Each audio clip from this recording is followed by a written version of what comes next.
Il y avait, dans la cour de récréation, à l'âge où on se pose des tonnes de questions, il y avait deux bandes très distinctes qui s'affrontaient à coups d'insultes, de jolis mots et de noms d'oiseaux. Fallait choisir son camp en rapport avec ses convictions, car comme les grands, nous avions nos préoccupations.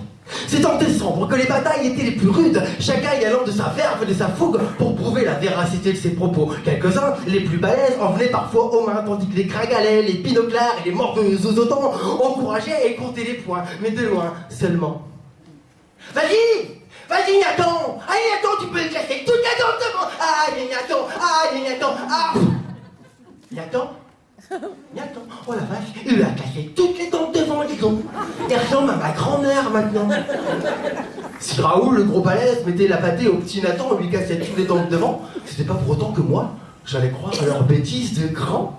Car moi, j'étais dans le camp de ceux qui croient encore au Père Noël. Et je n'en étais pas peu fier. On avait des jouets par milliers. On avait la crotte aux yeux, la morve au nez et les joues rouges du froid de décembre, notre mois préféré. En face, c'était les plus grands, qui croient tout savoir surtout, qui respectent plus rien, surtout plus le Père Noël. Il paraît que c'est les parents qui passent par la cheminée pour déposer les cadeaux. Ils auraient mieux fait de pas paumer les clés, les parents, plutôt que de passer par la cheminée. Nous on répondait qu'ils étaient pas assez sages pour mériter les super cadeaux du super Père Noël et que du coup pour compenser, c'est les parents qui s'y connaissent, c'est qui est le plus fort. Et le même cirque recommençait à chaque récré, excité comme nous l'étions par l'approche imminente des vacances de Noël et des cadeaux de plus en plus beaux du calendrier de l'Avent. En sortant de l'école, le dernier jour d'école avant les vacances, je tenais la main de ma maman bien fermement.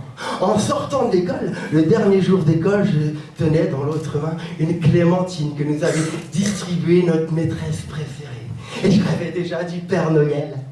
Je l'ai croisé dans l'avenue, oh, et encore un dans la petite rue, et encore un dans la ruelle qui avait piqué au père Fouettard sa cravache et son cuir noir. Oh, oh, oh, comment je m'appelle Père Noël? Oh, oh, oh, dis mon nom, Père Noël. Oh, oh, oh. En fait, des Pères Noël, il y en a à l'appel au coin des rues. Des gras, des mecs, même pas barbus, des cons, des trous au fond de leur poche, qui sentent pas bon à l'école pidoche, quand même pas de rêne à leur carrosse, et puis qui traînent en mobilette, leur guenille de gavroche, et puis ça touche, et puis ça crache, et puis ça tâche mon âme de mioche, et ça picote au fond de mes yeux, et ça picote au fond de ma gorge.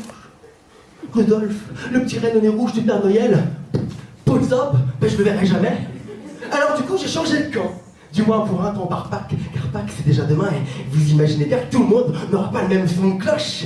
Les récrés promettent d'être mouvementés, je vous promets qu'il y aura des noms d'oiseaux et qu'on va bien s'amuser à défendre nos idéaux. Car nous aussi, on a nos problèmes. Ce qu'on n'aura plus quand on aura fini d'être des enfants, alors le temps d'une récré, profitons-en avant de devenir grands.